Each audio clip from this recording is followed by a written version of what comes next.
Welcome to Bloomberg BusinessWeek. I'm Carol Massar. And I'm Jason Kelly. A very special episode for you this week. We're here at Stanford's Graduate School of Business in lovely California. Yep, under the gorgeous California sun. And this week, Bloomberg BusinessWeek releasing its annual Best USB School ranking. And for the second straight year, Stanford is number one. We're going to hear from the school's dean, John Levin. And so many prominent alumni have made their way through this school. We're going to hear from Carlos Brito. He is the CEO of AB InBev. Joe Lacob, he's the owner of the Golden State Warriors. And the incoming CEO of Nike, John Donahoe. They're going to talk about their experience here, but also what they're seeing in the world of business. All right, so much here from Stanford, plus back at Bloomberg headquarters back in New York. This week, it was all about the Year Ahead Summit. A 360-degree view of the most urgent topics facing every executive in the coming year. More big names for you. We sat down with Providence Equity CEO Jonathan Nelson, the CEO of Macy's, and TPG co-CEO Jim Coulter, also, I should mention, an alum of this school. He is indeed. We're going to get to that in just a moment. First up, though, let's get to Stanford Graduate School of Business Dean John Levin on taking the #1 spot on Bloomberg's Best B School rankings for the second year in a row. It's really just a testament to the fantastic students and faculty and staff and alumni we have at the school, and I couldn't be happier to be Bloomberg's top business school this year. The students will be milling around very shortly. What's on their minds right now? It is a topsy-turvy corporate world, and as they prepare to get into the next phase of their career, what are they most worried about? Well, the students, they're arriving these days at a time of great change in business and technology and society, globalization. And those things are all on their mind. They're thinking about what jobs am I going to get? How's my career going to evolve? How am I prepared for a changing world? And that's what they're here for. They're here to get exposed to all kinds of different opportunities and ideas and people and develop the skills that are going to carry them forward for their careers. I have to think, too, given where we are in Silicon Valley, this time where there's a lot of talk in Washington about Silicon Valley, its role in society. How do you square all of that being really the face of Silicon Valley in many ways?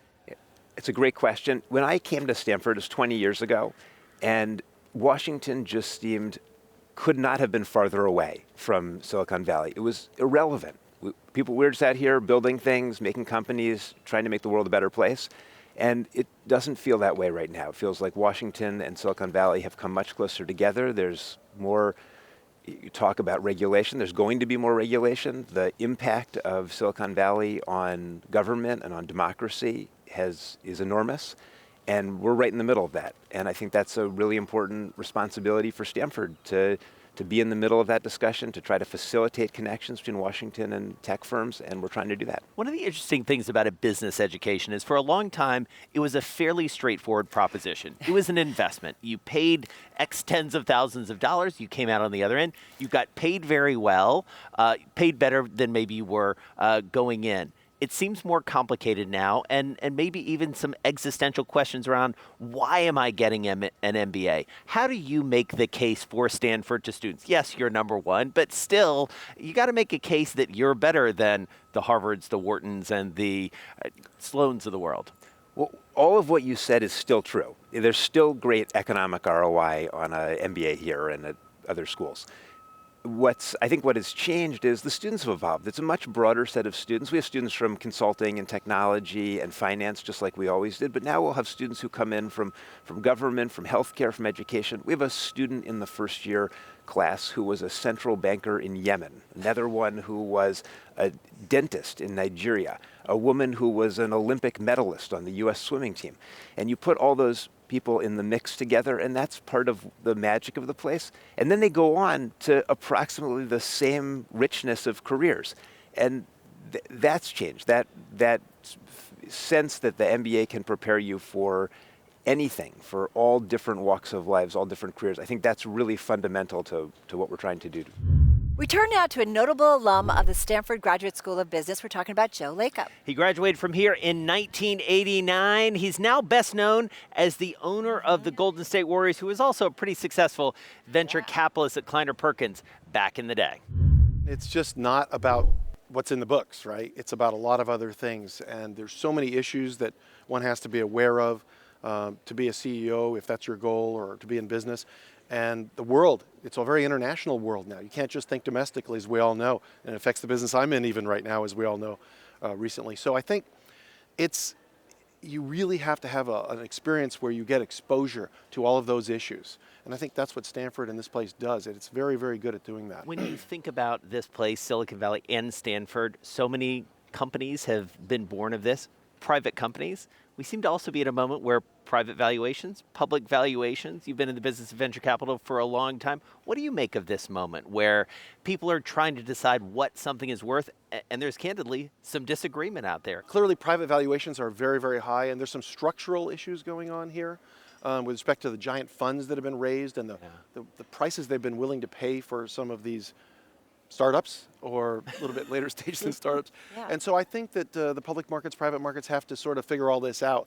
This is no different, though, that's gone on in the past to some extent. We've had these periods where private company valuations perhaps have gotten what some people believe to be too high. Public companies' valuations have to sort of make do with all that. I think it'll all work itself out. We got to talk about basketball. I'd rather talk about that anyway. Yeah, exactly. Because I have to think, you walk through this campus and there are people who look at you and see, well, that's what I want to be when I grow up, is I want to own a basketball team. It's not easy right now. What do you make of the season so far? Because there have been some twists and turns. Every single player that was on our roster last year is either gone or injured right at this particular moment. Right. Now it will improve. We're playing a lot of young guys, and I like to tell my guys I'm always positive. Everything's about, you got to be positive. And I do believe there's silver linings in everything, and this in particular will allow us to develop our younger players. They're going to get a lot of time, they're going to get better, and we've got some really good ones. So from a standpoint of basketball, I think our fans understand it. They're going to be with us, and we're going to wind up being better. Sorry, NBA. We're going to be better. We're actually going to be better when this is all over. Have to ask you about China, everything that happened with the NBA over there, the commissioner, LeBron, everything that happened. What happens next with the NBA in China? It's a very sensitive subject. It's something that I don't think all of us really here, and the players and even myself, can fully explain or understand. So I think it's going to work its way out. It's like everything else, and I think we'll get back to the place we were before. That's my, again, the optimist point of view. I just want to kind of push a little bit. Like, I do wonder what's the responsibility of like corporate leaders like yourself in terms of situations like what's going on in Hong Kong? It's complicated. Yeah. I think corporate leaders have responsibility, certainly, but the truth is we have a business to run too. And our job is not really at its most primary to look at what's going on there from a political standpoint or to make decisions about that. And coming up, more from our Bloomberg BusinessWeek Best Business Schools Special Edition from Stanford. We're going to talk with the faculty driving the program at, well, we're going to say it, it's the #1 business school in the United States. We're talking to faculty. We're also talking to some notable alum, including John Donahoe. He's the incoming Nike CEO. He takes that job at the beginning of the year. And Carlos Brito, CEO of AB InBev. Lots to come. This is Bloomberg BusinessWeek.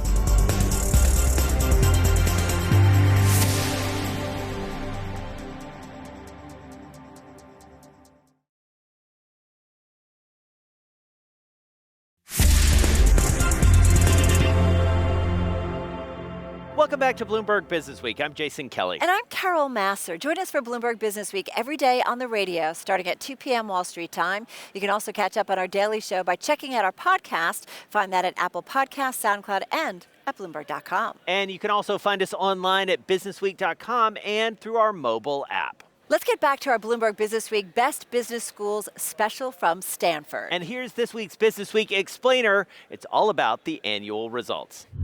They're celebrating again in Palo Alto, where Stanford is ranked the #1 U.S. business school for the second year in a row. The school tallied top scores for compensation and entrepreneurship. The runner-up, Dartmouth, which moved 17 spots. That's due to improved scores for networking and learning. The next 3 slots, Harvard, University of Chicago, and University of Virginia. Bloomberg compiled the rankings based on survey responses from more than 26,000 MBA students, alumni, and recruiters. We also used compensation and job placement data from each school. There were a number of surprises. Big names don't always translate into the best education. William & Mary was ranked tops for learning, followed by Virginia and the University of Texas at Dallas. When it comes to networking, Dartmouth was first, but UCLA was runner-up. And for entrepreneurship, Babson finished second. Maryland, Utah, and Mississippi all finished in the top 7. Well, Carol, a lot of companies can trace their roots back to business schools. We're here, actually just to the left of us That here way. is the Knight Management Center. It's here on Stanford's Graduate School of Business campus. Nike founder Phil Knight, he wrote a paper while he was here earning his MBA, and that became the basis for the sports apparel company. I love that story. Well, Nike's incoming CEO, John Donahoe, is also part of Stanford's B-School Alumni Network. I was blessed enough to be at the GSB between 1984 and 1986. And it was really, I think, probably the most formative experience I had that has set me up for not just my career, but to be honest, my overall life over the last 30 years. I distinctly remember many of my professors as well as my classmates. And what Stanford really grounded me in was this notion of servant leadership. It was a phrase I first heard at Stanford. It resonated with me. Ernie Arbuckle had been a former dean of Stanford, and that's where the phrase came from. And if I were to say there's been one foundational, almost guiding principle for the last, 35 years since then, it's been a real inspiration and attraction toward this notion of servant leadership. Silicon Valley is certainly developed and developing, a far cry from where it is now. Why did you go west in the first place? I knew I wanted to go to Stanford because Stanford, as a senior in college, in 1982, it was known for teamwork.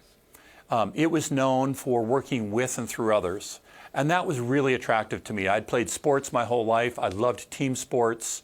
I had not yet been in business, but I knew that a team approach was what I wanted to do, and that was a reputation Stanford had. I'd never lived in California, so I joined Bain for 2 years with the agreement that I was going to Stanford in 1984, and when I came out, I certainly wasn't disappointed. Having been so entrenched at several companies within Silicon Valley, what do you make of some of the scrutiny that some of the big tech players? My perspective is this. It's relatively simple. It's kind of a gray-haired guy in Silicon Valley, I guess soon to be moving to Portland.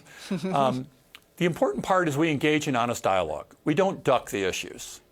It's not that technology was good and now is bad. That's not it at all.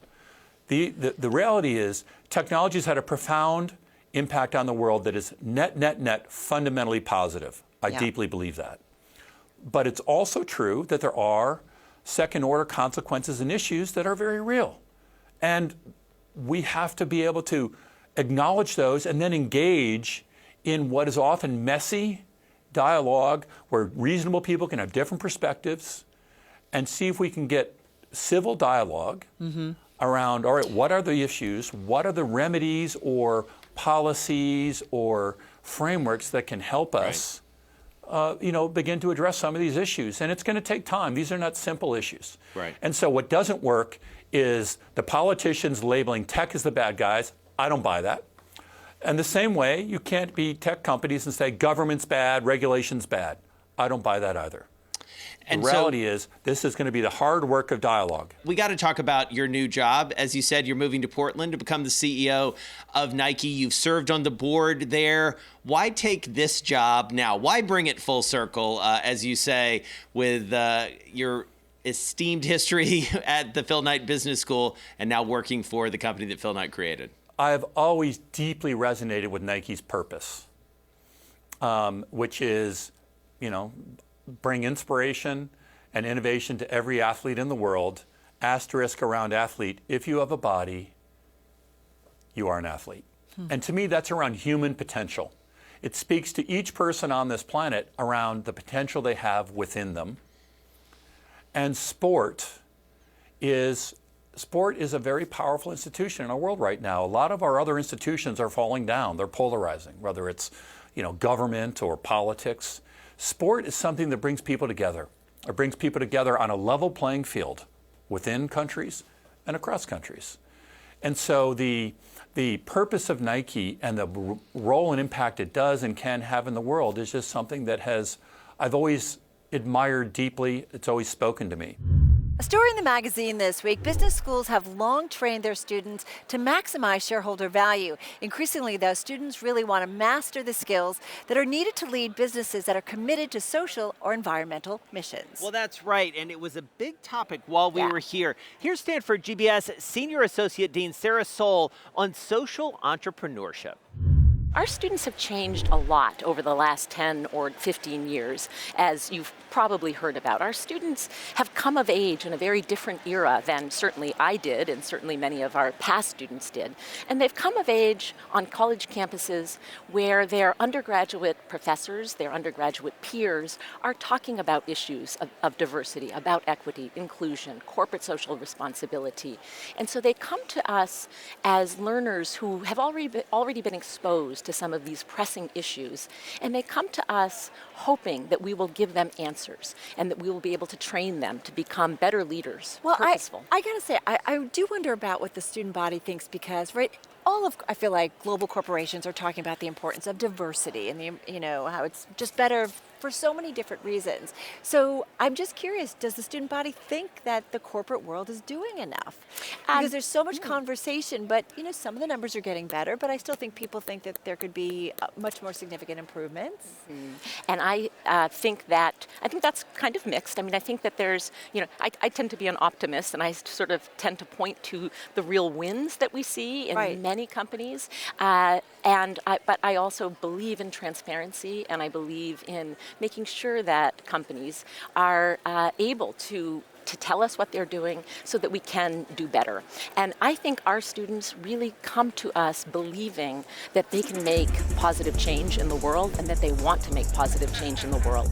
Coming up, more from some prominent Stanford GBS alumni, including the 2018 commencement speaker. He's also the CEO of AB InBev. That's Carlos Brito. And don't forget, Jim Coulter, TPG co-CEO. We had him from the Year Ahead Summit in New York back at Bloomberg headquarters. This is Bloomberg BusinessWeek.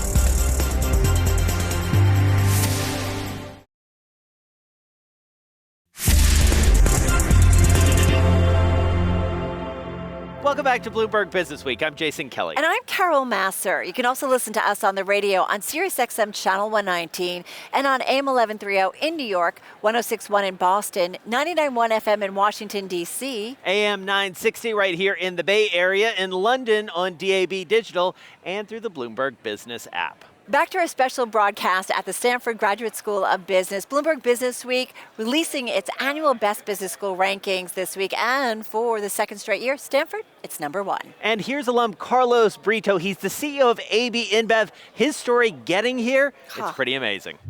I started researching, and back then, BusinessWeek had a ranking of business schools, and Stanford was #1. So I set my eyes. So you really looked at the magazine? Yeah. Okay. That was our Bible, the ranking. So I looked at it and said, hey, I'm going to apply to those schools, but Stanford for sure, it's #1. And at the time, Stanford would take only one Brazilian per year. And it did that through the 80s, through the 90s. And I said, I'll apply. Long story short, I was accepted. And then I had to fight for a scholarship because my parents didn't have that kind of money to send me to school. And then I went to Stanford Business School, and it changed my life. Wait, you got to talk about the financing to get there. So long story short, there was a businessman in Brazil that had a boutique investment bank called Jorge Paulo Lemann, one of the top guys today in the world of business. Yeah. And I knew that he had a bank that would give loans to some of the bank employees that were pursuing an MBA abroad. I was not one of them. I worked for Shell Oil. But because I was the Brazilian accepted at Stanford that year, I decided to make my case. And he decided to pay for my first year, not out of the bank pockets, but out of his own pocket, because I was not an employee of the bank. Yeah. So I went to Stanford because of him. And it was interesting because he asked 3 things of me when I went. It said, first, keep in touch. Second, before you accept any full-time job offer when you're done with Stanford, talk to me first. No obligation to come work for me. And third, help somebody as I'm helping you in the future if you can. Pay it forward. Yeah, so that was it. So that was part of the education. Now talk about the education at Stanford, what that experience was like, what you got out of it. That was very, for me, it transformed the way I view the world. It was a very international place in the Pacific Rim, so very open to the world, as even in those days. It was also a place where I learned the value of talent. I was surrounded by the best people in the world, pretty much, at that age group. with that kind of orientation businesses. And I had to up my game. I used to be the top students. I was top of my class in Brazil. When I went to Stanford, I was not top of my class. I had to work harder, elevate my bar. And what I got from Stanford was that in life, it's about first who, then what. I learned that talented people, one talented, very talented guy or person is worth 10 very good people.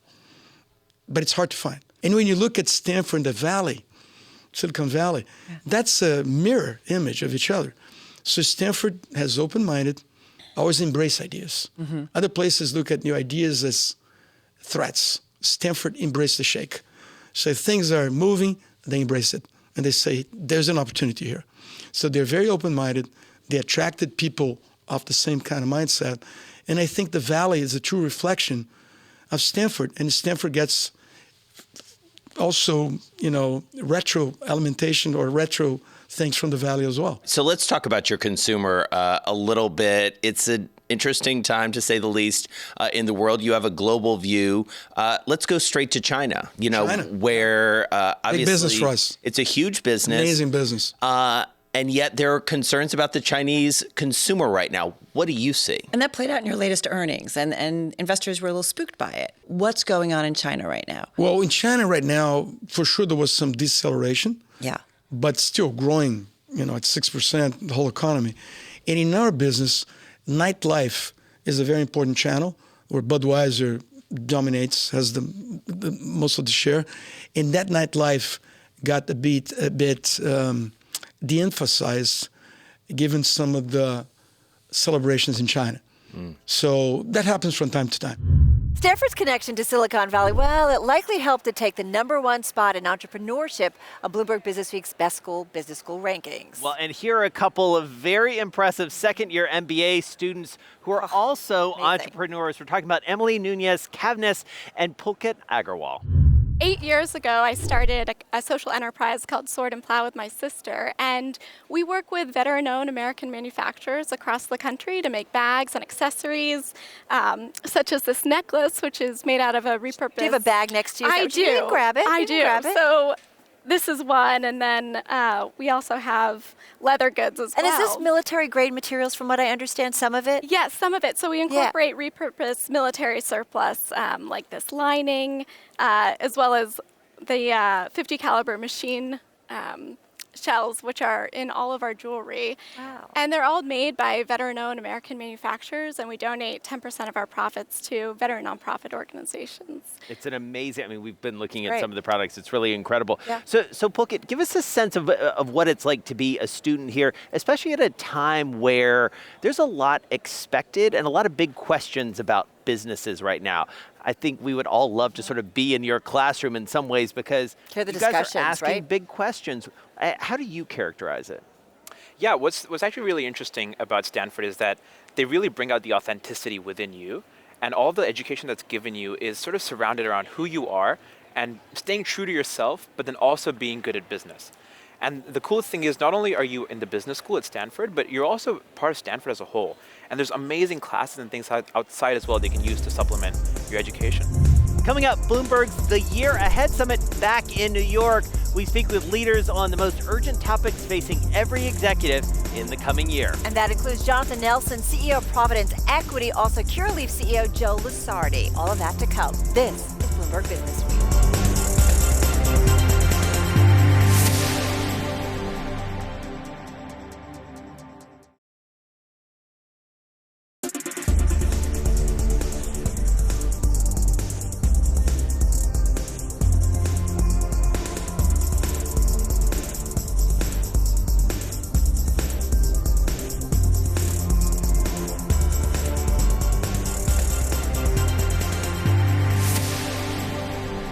Welcome back to Bloomberg BusinessWeek. I'm Carol Massar. And I'm Jason Kelly. We are here at Stanford's Graduate School of Business in California. The reason why?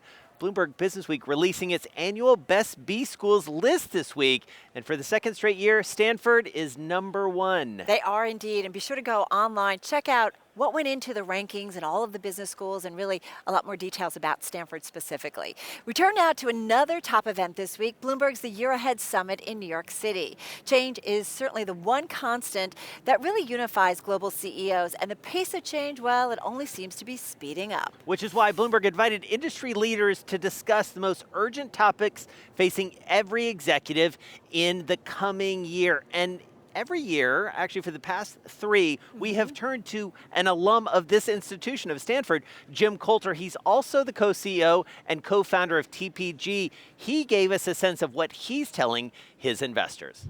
What I'd like to do is look in our portfolio and tell all of you what we're seeing in terms of the year ahead. And in some ways, the message is similar to what we've seen over the past couple of years. What we're seeing is change. Change is to be expected, but what's unexpected is the nature and speed of that change. Most of us thought change in business was going to look like this. It was Darwinian. It was continuous improvement. In fact, we've gone into a world where change has changed in its very nature. There has been a change in the nature of change. First of all, industries are being remade at a rapid pace, punctuated equilibrium in the world of business. The record business was radio and records for years. Suddenly it goes through a change and emerges as Spotify and touring. And the rate of change, always fast, has somehow become this snowball that is increasing in speed and size as it rolls down the hill with momentum. You know, we used to actually purchase things. We now subscribe. And the implications of this are profound. So first of all, subscriptions have existed for a long time, but they were sort of a backwater of commerce. The first subscription that I found, 1731, Ben Franklin, books were too expensive, so he put them together. You could subscribe to them. It was the first library. The first newspaper subscription popped up in the 1830s, the Sun in New York, penny papers, 20,000 people subscribed by 1834. It was the beginning of the use of subscription in media. That was where subscriptions were most constant through the early years of the 1900s. Magazines went from 3,000 to 18,000. It was the heyday of Reader's Digest, 30,000 subscribers, until in 1980 it began to tail off. But outside of media, subscriptions were a real backwater. Fruit of the month, right? Columbia Record Club. You had to like write checks and wait for things to show up. Or how about Netflix started, they would actually send you a DVD and you would send it back. Tiny pieces of the marketplace. But what we've seen is a clear change in the amount of share of subscriptions. So why is that? It turns out psychologically on both sides of the market that subscriptions are an extraordinarily powerful business model. For people, there is a tendency called mental accounting, and we are really poor at mental accounting. We put our money down in a casino and they give us chips and we forget that we're actually gambling money. So generally, if you want to push subscriber behavior, you separate the purchase decision from how it's consumed. Subscribers are deep in this type of mental accounting. You pay once and then forever it seems like it's free. People like that feeling. Secondly, we have a flat rate bias. We hate to see a taximeter tick. That's why Uber gives you the fare up front. It feels nervous. How far is it going to go? Do I have enough money? So people will pay more to buy things on a flat rate. All you can eat is often more expensive than buying off the menu, but people like it better. And also, once you have a subscription, there's something called loss aversion. If you have something, it is more painful to take it away. So as people buy subscriptions, they tend to keep them because they somehow would suffer loss if they were canceled. On the business side, people love subscriptions because in this world of tech, you can sign people up forever with a double click.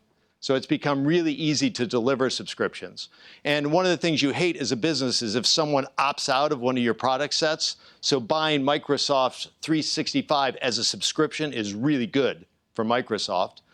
And lastly, it turns out the market loves subscription revenue. If you look at what happened when the software business went from package to subscription, the multiple of the software business exploded. Same dollars delivered a different way gets you a higher multiple. So this idea of the two-sided preference for subscriptions, both consumers and businesses, means that the subscription market is exploding. And for more from Bloomberg's The Year Ahead Summit in New York City. Yeah, I caught up with Jonathan Nelson. He's the CEO of Providence Equity, arguably one of the most influential investors in the media space. And as you know, there's a lot going on out there. Netflix, we talk about the streaming wars. I think they've won. It's a little bit like Larry Bird in some three-point contest in the locker room before the game. He said, so which one of you guys is going to come in second? Wow. So you think Netflix has that much of a lead at this point? I do. Mostly because for two reasons. One is they, 60 million subs in the U.S. They're going to be at 200 globally, which means they can pay more and are. $15 billion. It was probably on the slide a few minutes ago, and they have learned a lot. And execution matters in any business. This is no different. So they have a huge advantage. I cannot imagine them being one of the winners. You can't imagine them not being being. They will be there, but at some point they will be judged not on subscriber growth and engagement, which Reed talks a lot about engagement right now, and that makes sense. But ultimately, it's like falling to earth. It's gravity. You're judged by free cash flow and earnings ultimately, and that'll be an interesting pivot. Disney should be a winner. They have obviously enormous valuable brands. They have inspired leadership. They are leaning all in on direct to consumer. They've got three strategies: sports through ESPN, Hulu, which we were founding investors, and now Disney Plus. So the combination of those powerful brands, strong leadership, great DNA in media, I would put money on them too. By the way, the unknown will be execution. Right. It will matter. It's a different business, but they'll be a force. Coming up from the summit, we got a sense of what's next for retail in 2020. And who better to ask that of than the CEO of Macy's and the CEO of Simon Property Group, David Simon. This is Bloomberg BusinessWeek.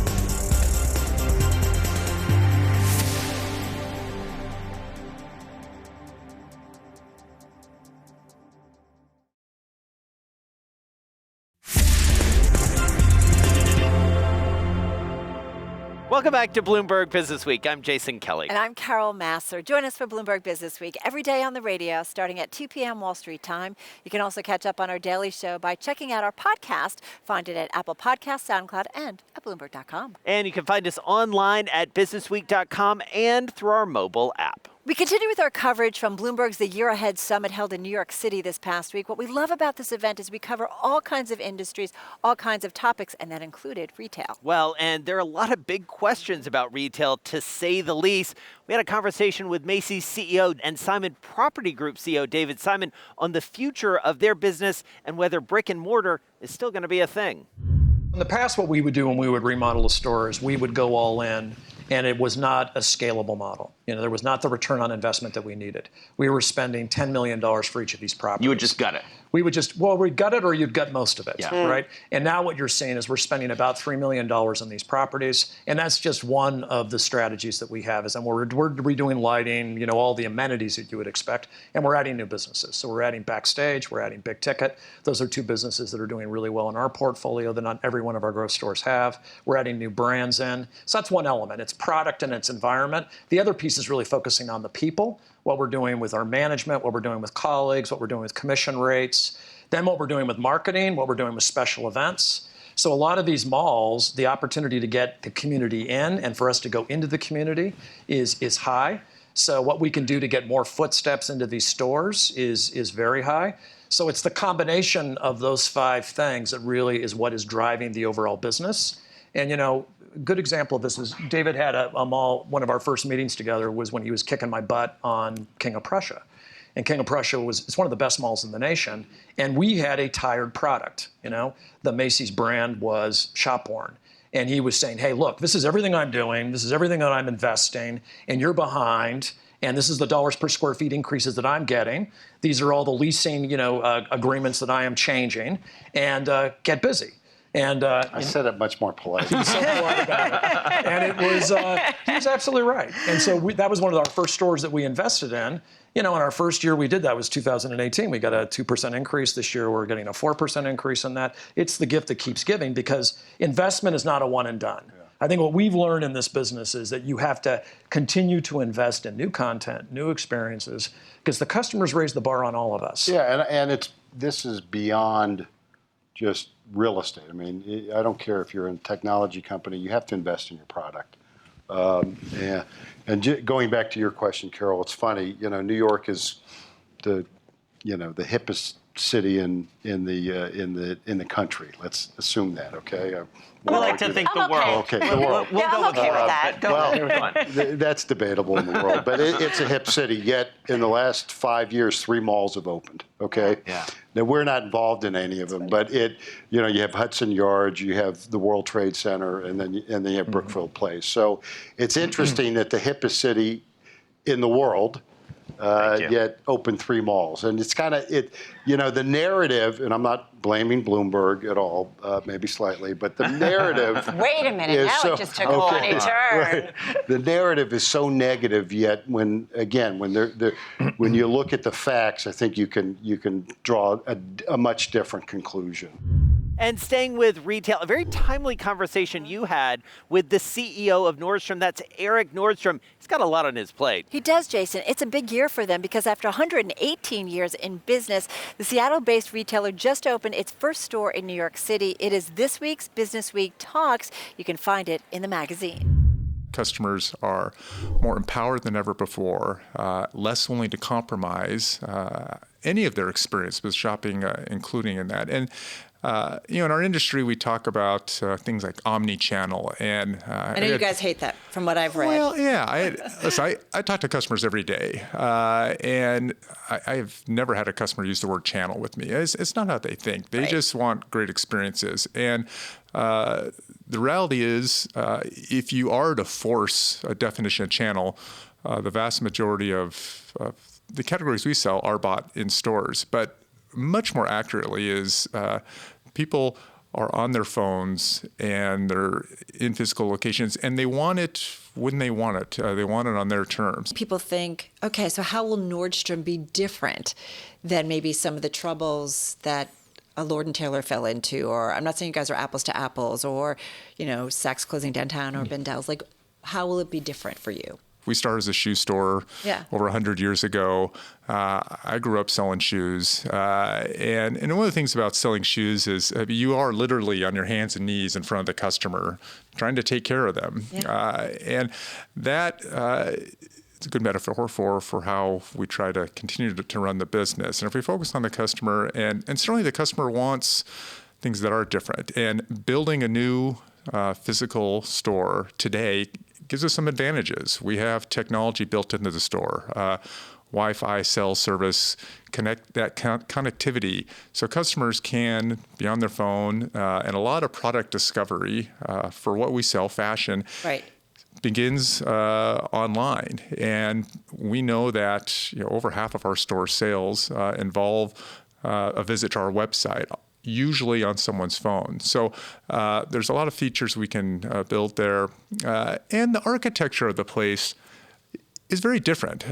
Historically, and we have found this over the years, historically retail, especially mall-based retail, has been very inwardly focused, almost like a fortress. You enter a different environment and it's cut off from the rest of the world. It's shielded off from the rest. We want to do just the opposite. Well, that's interesting that you say that, because when you look at some of the retailers that have had problems, I mean, I really do feel like if you shop at Nordstrom, you know exactly what you're getting. The brand is very clear, the identity in terms of the store and the stores. And those that don't do it, listen, I got all the fallout that we've seen in retail. Are we overstored? Oh, sure. Yeah. Sure, we're overstored. There's that's not a big news flash that America has too many malls, too many stores, and when you have a shift to go online, people are online more now. Are there going to be no stores? Well, of course not. There's times where, especially what we sell, people like to touch, feel the sizes. I think it's interesting that our online returns, the vast majority, customers choose to come in a store to do it. We have free shipping around our online returns, but they'd rather come to store. It's just easier than putting it in a box. So customers are going to do what they want to do. Our job is not to try to coerce them into a channel or a certain experience that what we prefer. But give them options. Yeah, our challenge is to give them options and let them do what they want to do. Up next, more from Bloomberg's The Year Ahead Summit in New York. That's right. It includes a conversation with Curaleaf CEO Joe Lusardi on the future of cannabis and just how high the industry can go. See what I did there? I see what you did. This is Bloomberg BusinessWeek.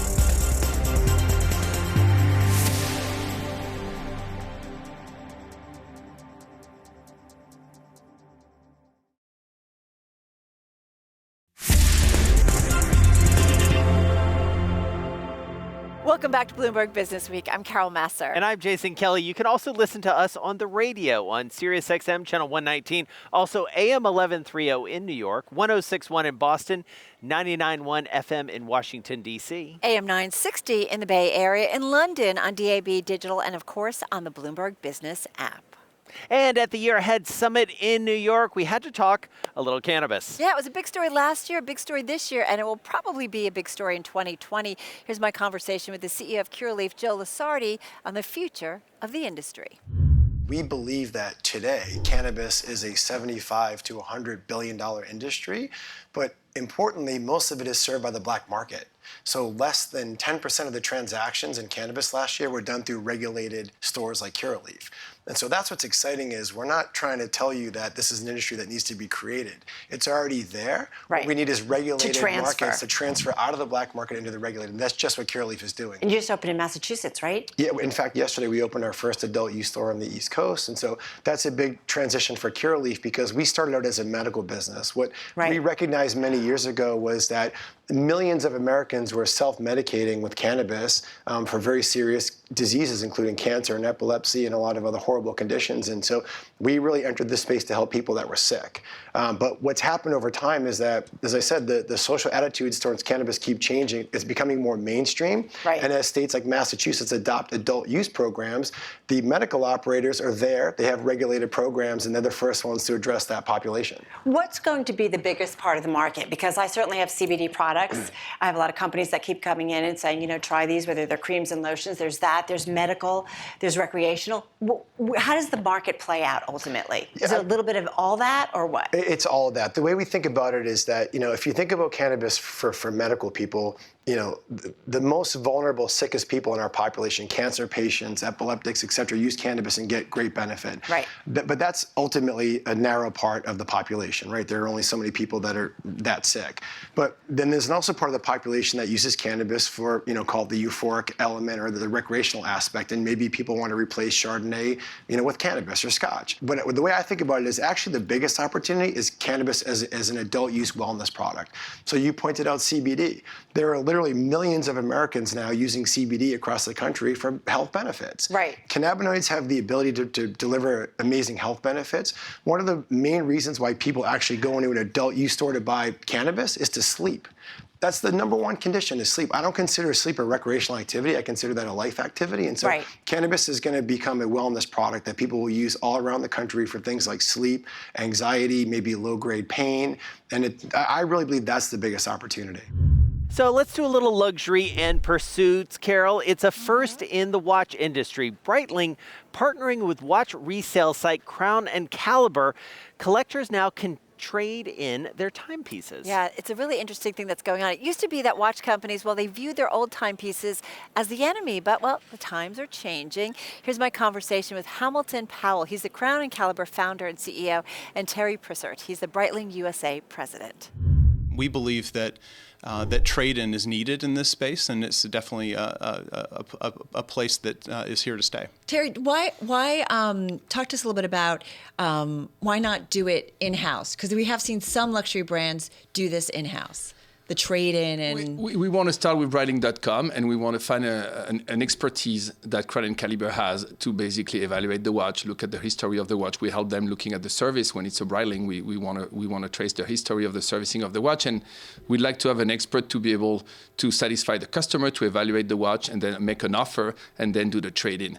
So we thought it was the best way to find an established company brand like Crown & Caliber to do it from their office with their expertise. It's all set up. It's all set up. And to your point before, what I think is interesting is the fact that it's great for our brand to be able to have a secure way of getting your secondary market watch, because the risk of secondary market watch, they're not serviced, they're not in great shape, they don't hold time well, and when you go through Crown & Caliber that they service the watch properly because we have a relationship with them in service, you guarantee that if you buy a secondary market from them, you will have a watch in good condition and good functioning order. And then for us, through our website, it's an opportunity to satisfy the demand of having a new Breitling and converting your watch to a new watch on the Breitling.com website. This is what's interesting. We were having a conversation in the newsroom about how old watches used to be kind of something you didn't like that was your competition, right? In terms of somebody stepping up to buy a new watch. You don't see it that way anymore. It sounds like it's a new revenue stream for you potentially. It is. And we, again, being customer-centric means that you listen to what the customer wants. And people want to wear, they don't mind wearing a second-hand watch, but they also want sometimes the latest model, the new model. So you have to accommodate both worlds, and you have to please your customer at the end. So we thought through that partnership, responding to both needs.